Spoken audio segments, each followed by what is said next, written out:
Enquanto no fundo do coração palpita uma alma judaica e em direção ao Oriente o olhar volta-se a Sião, nossa esperança ainda não está perdida. Esperança de 2000 anos, de ser um povo livre em nossa terra, a terra de Sião e Jerusalém. Nós ouvimos no início desse vídeo a Hatikvah, o hino nacional de Israel, com uma letra muito pequena, mas muito significativa e muito profunda. Fala de esperança, de viver a liberdade na própria terra, a terra de Sião, em Jerusalém. Nós estamos retomando o nosso caminho através da Bíblia Sagrada para conhecer um pouco sobre o primeiro e o segundo livro dos Macabeus. E o lugar dessa família, a família dos Macabeus na história de Israel, é um lugar muito especial, porque Israel vive no tempo dos Macabeus uma das maiores crises com relação à religiosidade, com relação à liberdade e com relação à maneira de gerir a vida em Israel, que sempre foi muito ligada à terra, ao templo e à Torá. A família dos Macabeus ocupa um lugar muito importante porque foi a partir dessa família que Israel conseguiu resgatar a sua dignidade enquanto povo religioso, enquanto nação seguidora do Deus de Abraão, de Sara e de Jacó.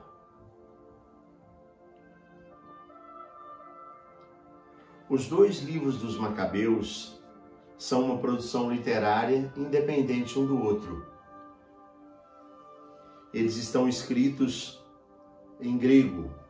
Além desses dois livros, primeiro e segundo Macabeus, existe um terceiro livro dos Macabeus, com alguns fatos lendários que são narrados ali, e ainda um quarto livro dos Macabeus, de cunho mais filosófico. Esses terceiro e quarto livros não entraram no cânon da Bíblia, não entraram na Vulgata, mas foram conservados nos manuscritos da Bíblia grega. Então nós vamos conhecer um pouquinho sobre o primeiro livro dos Macabeus e o segundo livro dos Macabeus. O primeiro livro é uma obra mais histórica.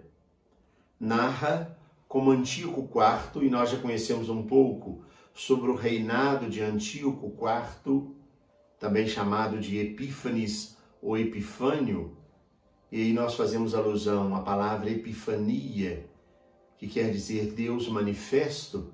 Ele se intitulou Epífanes. Eu quero lembrar que Antíoco IV foi um dos reis, dos imperadores mais abomináveis na história de Israel. Nós vamos conhecer, lembrar um pouquinho porque isso está no vídeo anterior, quando nós estudamos o contexto histórico em que se desenvolveu a vida da família dos Macabeus. Então Antíoco IV forçou para helenizar os judeus, e no primeiro livro está escrito como Judas Macabeu e seus irmãos organizaram um grande movimento de resistência.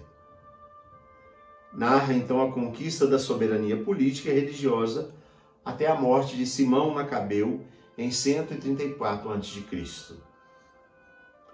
Muitos estudiosos estão de acordo que esse primeiro livro dos Macabeus foi composto já no fim do governo do sucessor de Simão, João Hircano. Eu recordo que Simão Macabeu foi o último dos irmãos de Judas. Antes de Simão governou Jonatas Macabeu, o último dos irmãos que governou Israel. Depois o governo passa à mão de João Hircano. Tudo indica que a língua original que foi escrita no primeiro livro dos Macabeus foi a língua hebraica. No entanto, se conservou apenas a tradução grega. Como é que eles sabem que foi escrito em língua hebraica? A partir da maneira de escrever, dos termos usados da ordenação das palavras, o estudo da linguística consegue determinar isso com bastante precisão. Então, tendo conservado apenas a tradução grega, esse livro não foi incluído na Bíblia hebraica, e não tendo sido incluído na Bíblia hebraica, ele não passou à tradição protestante. O primeiro e segundo livro dos Macabeus só está presente na Bíblia católica. Falta esse livro nas Bíblias dos irmãos separados e na Bíblia hebraica. De modo geral, o primeiro livro dos Macabeus mostra que o autor procurou fontes e informações para ser o mais fiel possível aos tempos em que ele está descrevendo. No ano de 164 a.C., Judas e seus homens conseguem tomar Jerusalém e rededicar o templo. Este feito ficou conhecido como a festa de Hanukkah. As narrativas da entrada dos sacerdotes asmoneus no templo de Jerusalém, da reentrada, contam que os sacerdotes encontraram as lâmpadas votivas do templo todas apagadas e acharam um vaso de azeite escondido, purificado para as lâmpadas do templo.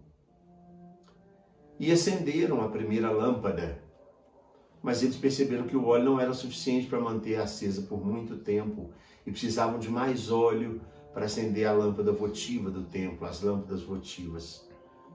Só que o óleo, para ser usado no templo, precisava ser purificado. E eles precisaram de 8 dias para a purificação do óleo. Durante os 8 dias, o óleo se conservou e foi suficiente para manter a lâmpada acesa. Por isso, na festa de Hanukkah, celebrada no finalzinho do mês de dezembro de cada ano, se acende um candelabro de 8 velas. Se você observar bem, ele tem 9 velas. A vela central é chamada luz primordial.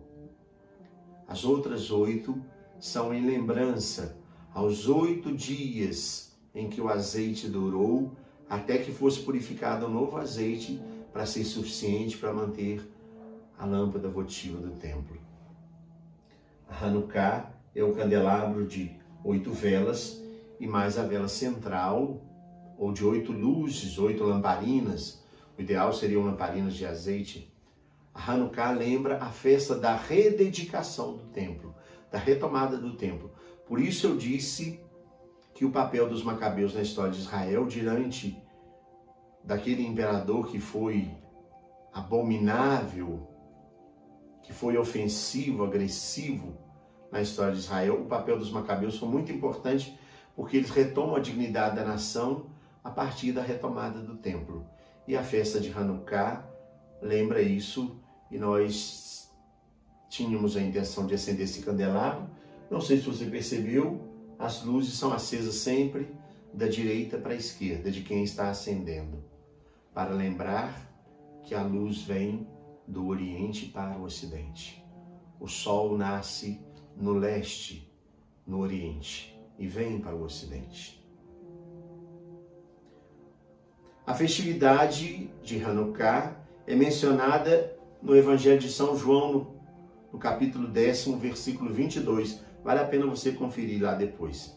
E acontecia no inverno e celebrava a rededicação do templo.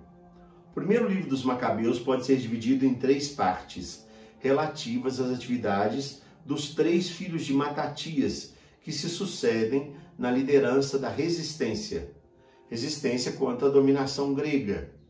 E o representante dos gregos, abominável naquele tempo, foi Antíoco IV Epífanes. A introdução fala dos inimigos que se enfrentam, o helenismo invasor que encontra judeus cúmplices e a reação da consciência nacional devotada ao templo e à Torá, a lei. Nos capítulos 3 ao 9, vamos encontrar os feitos de Judas Macabeu, que com diversas vitórias retoma as atividades do templo sob o controle dos judeus. Eu lembro que no estudo anterior nós aprendemos que, além de proibir a circuncisão, de proibir o respeito sabático, Antíoco IV Epífanes introduz no templo uma estátua de Zeus, um grande respeito para o povo de Israel. Judas, então, derrota Nicanor, general do imperador Antíoco IV, e os macabeus celebram um contrato de ajuda com Roma. Em 161 a.C., Judas Macabeu foi morto em combate. Vejam que a batalha aconteceu em 164 a.C. Em 161, Judas Macabeu é morto em combate. Judas morto assume a liderança o seu irmão Jonatas. A sua liderança está narrada nos capítulos de 9 a 12. Ele então procura uma nova aliança com os romanos para assegurar as suas posições. Jonatas começa com muitos tratados de paz, recebe por parte dos que estavam no domínio ainda diversas honrarias, mas ele acaba se metendo em discussões, disputas e brigas para a sucessão do trono. E essas sucessões, essas disputas, acabam derrubando Jerusalém de novo. Porque como ele dá opinião, assume lado, toma partido, os que lhe são opostos, é claro, atacam e dominam Jerusalém de novo. Então eles renovam uma nova aliança com os romanos e Jonatas acaba caindo prisioneiro e é assassinado. Seu irmão Simão, cujos feitos estão entre os capítulos 13 e 16 do primeiro livro de Macabeus, assume então a liderança da resistência. Simão Macabeu, pela terceira vez, renova a aliança com os romanos. Isso é importante porque a gente vai perceber que assim os romanos entram na história de Israel. Simão Macabeu, então, irmão de Jonatas e de Judas, renova um tratado de ajuda com Roma, e assim a gente vai perceber que Roma entra na história de Israel desse jeito. Nós vamos perceber que logo depois da dinastia Asmoneia, os asmoneus são aqueles que derrubam os Seleucidas.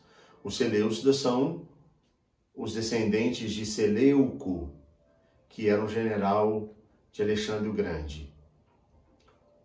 A dinastia dos Asmoneus é a dinastia da família de Matatias, de onde veio Judas, Jonatas, Simão. Logo depois da dinastia dos Asmoneus, Herodes, que era idumeu, acabará assumindo o trono, apoiado por Roma. Então eu estava dizendo que Simão, pela terceira vez, renova a aliança com os romanos. O rei Demétrio concede plena liberdade religiosa e política no reinado de Simão Macabeu, ou na liderança de Simão Macabeu. Simão acaba se tornando sumo sacerdote, general dos exércitos e príncipe. Em 134, Simão, com 2 de seus filhos, é assassinado por seu genro. Sucede-lhe como sumo sacerdote e príncipe João Hircano. O relato do primeiro livro dos Macabeus percorre um período de mais ou menos 40 anos.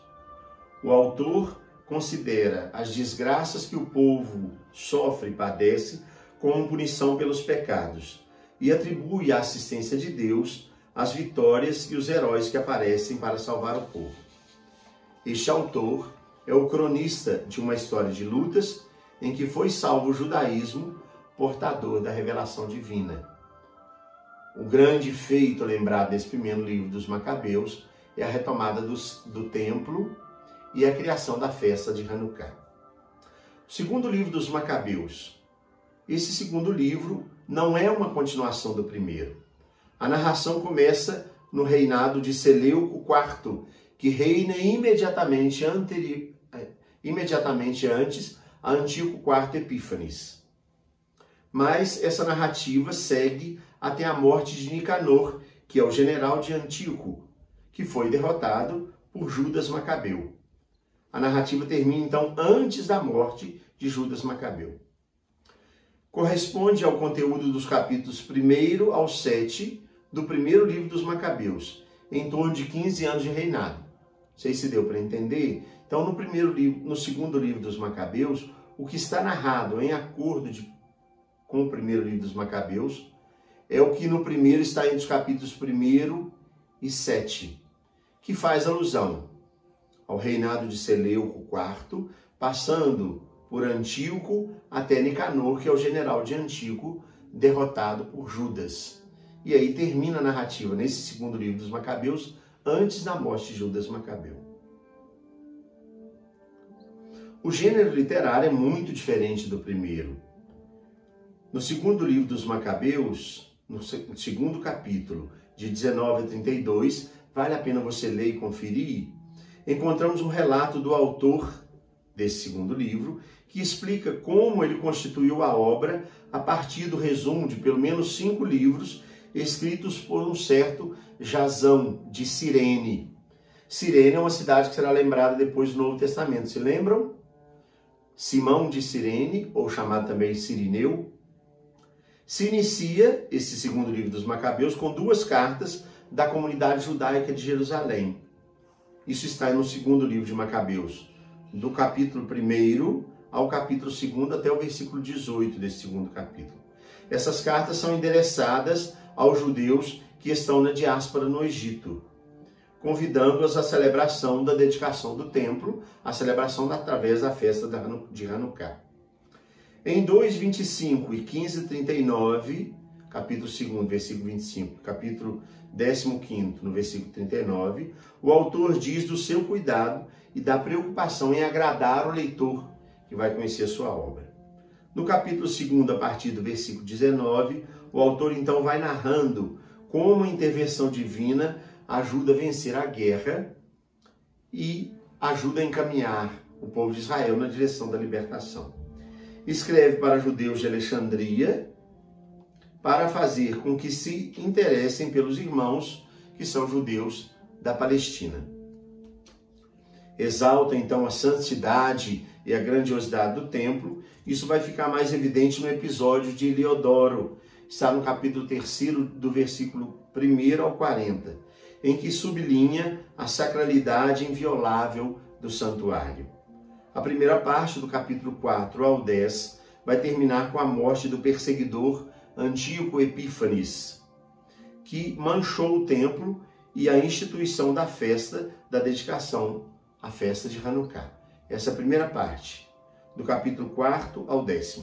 A segunda parte, do capítulo 10º ao 15º capítulo, vai se encerrar também com a morte de um outro perseguidor, Nicanor, que havia feito ameaças ao templo, e com a instituição de uma outra festa comemorativa. Se você conferir, você vai aprender qual festa é. A obra teria sido composta pouco depois de 160 a.C. Vejam que a vitória de Judas Macabeu foi em 164. Esse segundo livro, por volta do ano 160. Isso se constata pelo final da obra com a morte de Nicanor. Outra teoria diz que a data poderia ser constatada, a partir do segundo livro de Macabeus, no capítulo 1, no versículo 10º. Isso corresponde ao ano de 124 a.C., mas aí existem algumas discussões sobre a determinação dessa data. O primeiro livro dos Macabeus, em 1 Macabeus 6, de 1 a 13, situa a purificação do templo antes da morte de Antíoco Epífanes. E o segundo livro dos Macabeus, em 2 Macabeus 9, de 1 a 29, situa a morte de Antíoco depois da purificação do templo, quando foram acesas as lâmpadas votivas. Tardiamente, uma tabuinha cronológica babilônia, nós sabemos da escrita cuneiforme da Babilônia, foram encontradas centenas de tabuinhas com a escrita cuneiforme. Tardiamente, uma tabuinha cronológica foi publicada, ela acaba dando razão ao segundo livro. Antíoco morreu em outubro ou novembro de 164 e a rededicação do templo foi no final de dezembro. Por isso algumas pessoas dizem que a festa de Hanukkah, a festa da Hanukkah, quando é aceso o candelabro das 9 velas, ela é o Natal judaico, mas não é o Natal, é a festa das luzes. Esse livro é muito importante para a fé cristã, Por quê? Porque ele contém importantes afirmações sobre a ressurreição dos mortos. É do segundo livro de Macabeus que nasce uma série de ensinamentos que na fé cristã e principalmente na Igreja Católica são passados aos fiéis. Sobre a ressurreição dos mortos está no capítulo 7, versículo 9 e no capítulo 14, 46. No capítulo 7, o segundo filho da família sacrificada, no versículo 9, nesse capítulo, confessa sua fé inabalável que o Rei do Universo ressuscitará para uma vida eterna. Depois, no capítulo 14, versículo 46, a fé de Razias, chamado pai dos judeus, de que o Senhor, dono da vida e do espírito, assim ele disse, vai lhe devolver a integridade do corpo e da alma. É uma cena muito forte em que ele está entregando o próprio corpo, que é dilacerado, mas proclama a sua fé de que Deus restituirá o seu corpo na ressurreição dos mortos. Depois, o ensinamento sobre as sanções de além-túmulo, no capítulo 6, versículo 26. Eleazar declara que a mão do Onipotente vai agir sobre os erros do ímpio, mesmo após a sua morte. Depois, a prece pelos defuntos, no capítulo 12, dos versículos de 41 a 46. Ele narra uma coleta feita por Judas e o pedido de que em Jerusalém fossem feitos sacrifícios, celebrações e orações pela remissão dos pecados dos que tinham caído durante a batalha. Depois, sobre o mérito dos mártires, no capítulo 6, do versículo 18 ao capítulo 7 até o versículo 41, a morte honrosa de Eleazar e da mãe com seus 7 filhos, que são martirizados por causa da fé. Vale a pena você conhecer a narrativa de como acontece a morte dos filhos dessa mãe. Ela perde 7 filhos, depois ela também é sacrificada. Essa mãe com 7 filhos e Eleazar são considerados mártires. E o seu martírio é reconhecido como grande valor. E depois a intercessão dos santos, no capítulo 15, de 12 a 16, a intercessão de Jeremias pelo povo da cidade santa. Sobre esses pontos, os escritos do Antigo Testamento deixavam muitas dúvidas e não faziam referência a explicações diretas. Por isso, o segundo livro dos Macabeus é tão importante. Volto a dizer que é importante nós fazermos as leituras do primeiro e do segundo livro, tendo como referência esses pontos que eu ressaltei aqui na leitura que eu fiz, e essa referência vai nos ajudar a conhecer um pouquinho mais a história de Israel, resgatada a partir de Judas Macabeu. Eu desejo a você um bom caminho, uma boa continuação, e que o Senhor nos guarde, nos abençoando como Pai e Filho e Espírito Santo. Amém.